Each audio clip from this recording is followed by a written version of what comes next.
This is your WCFW Daily News Roundup for 105.7 CFW in Chippewa Falls and 93.5 The Tap in Eau Claire.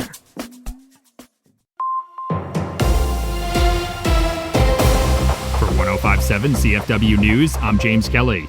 2 people were injured during a plane crash in Dunn County on Sunday afternoon. According to a press release from the Dunn County Sheriff's Office, the crash occurred a little after noon on Sunday near Boundary Road in Hay River Township. The 36-year-old female pilot from Sioux Falls, South Dakota, and the 51-year-old male passenger from Marshfield were both transported to the hospital with injuries from the crash. Authorities say the plane took off from the Boyceville Municipal Airport before crashing, and the circumstances of the crash remain under investigation.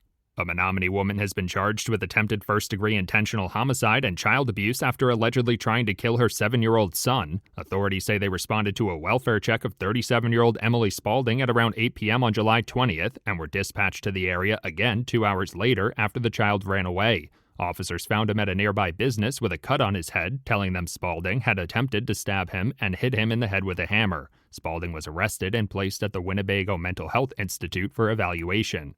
The Eau Claire Humane Society is running a new promotion to get their cats into new homes as it struggles with overcrowding. Organization officials say summer is typically known as kitten season, but they've still seen an unusually high number of intakes this year, jumping 22% over last year. They say the shelter is at capacity with nearly 150 cats in their care, so they're hoping to encourage local families to open their homes by running the Name Your Price adoption promotion for all cats that are at least 1 year old. North Lakes Community Clinic in Rice Lake and the Boys and Girls Club of Barron County are inviting local residents to participate in a Gather and Give drive this month. The event is scheduled to take place on August 26th from 4 p.m. to 5:30 p.m. at the North Lakes Clinic on West Avenue. Organizers are hoping for donations like art supplies and games for kids to enjoy at the Boys and Girls Club. Anyone who is unable to attend the event but still wishes to donate can drop those donations off at the North Lakes Clinic from August 10th to August 26th. For 105.7 CFW News, I'm James Kelly. For Civic Media News, I'm Connie Fellman. The EF3 tornado that devastated parts of Appleton and Menasha last week was one of the largest our state has ever seen, according to local weather experts. The tornado was estimated to have winds up to 140 miles per hour and was more than a mile wide at one point. It's been more than 4 decades since we've seen a tornado that strong in the area. That was back in 1984 when an F4 touched down in the town of Butamore. The EF3 that hit Shawano through Langlade counties in 2007 had higher wind speeds but wasn't as big. In fact, forecasters say northeast Wisconsin doesn't have a recorded history of any tornado larger than what hit the valley last week. After searching throughout the weekend, the Door County Sheriff's Office says they found the bodies of 2 missing kayakers near Washington Island yesterday. 20-year-old David Thalman and 20-year-old Francesca Warwick, both from Illinois, were last seen Saturday evening. Authorities say the 2 were kayaking in the waters off Washington Island. They say neither was wearing a life jacket. Police from Washington Island and Gibraltar departments, as well as personnel from the Wisconsin Department of Natural Resources, U.S. Coast Guard, and several local fire departments searched for the missing kayakers late into the night Saturday and all day on Sunday. Door County Sheriff's deputies took over the search when it transitioned to a recovery effort on Sunday. Recovery workers found the bodies in the water just before 11 a.m. on Monday. A plane crash in Dunn County left 2 people injured Sunday afternoon. According to officials with the Dunn County Sheriff's Office, the incident occurred shortly after 12 p.m. near Boundary Road in the town of Hay River. The pilot, a 36-year-old woman from South Dakota, and her passenger, a 51-year-old Marshfield man, were both taken to a local hospital. Investigators say the aircraft had just departed from the Boyceville Municipal Airport prior to the crash. The cause of the accident remains under investigation by authorities. A 37-year-old Menominee woman is facing charges of attempted first-degree intentional homicide and child abuse following an alleged attack on her 7-year-old son. Police say they first responded to a welfare check for Emily Spaulding on the night of July 20th, but were called back to the area 2 hours later after the boy fled the residence. Officers located the child at a nearby establishment with a head wound. He told police that Spaulding had tried to stab him and struck him with a hammer. Spaulding was taken into custody and has been moved to the Winnebago Mental Health Institute for a psychological evaluation.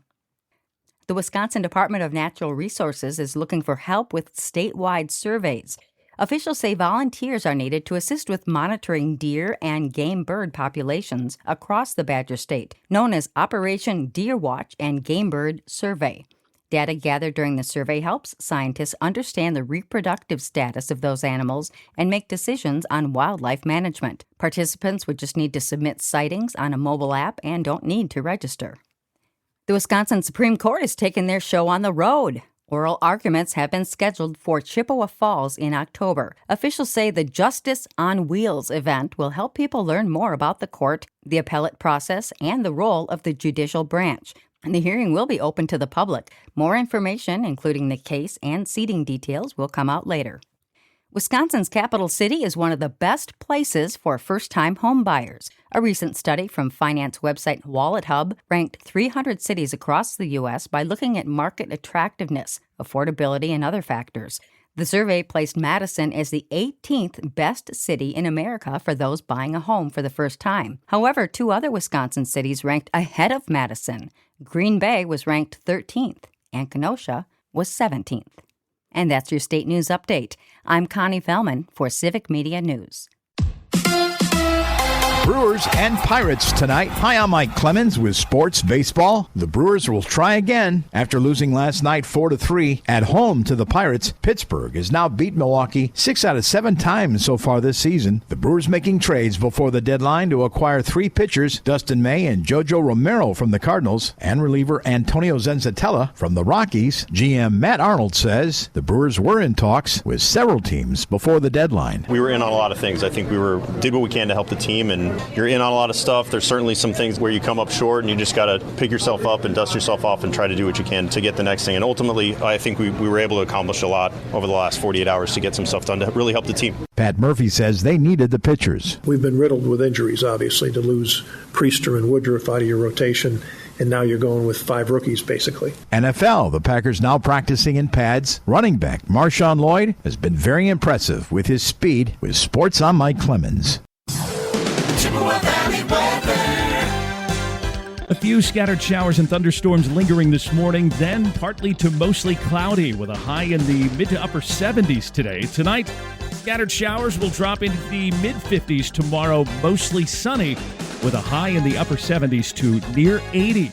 I'm meteorologist Sean Cable. Currently, it's 69. That's your WCFW and the TAP Daily News Roundup from Civic Media. Subscribe to this podcast on Spotify, Apple, or wherever you find your podcasts. Find more news at WCFW.FM or thetap.fm.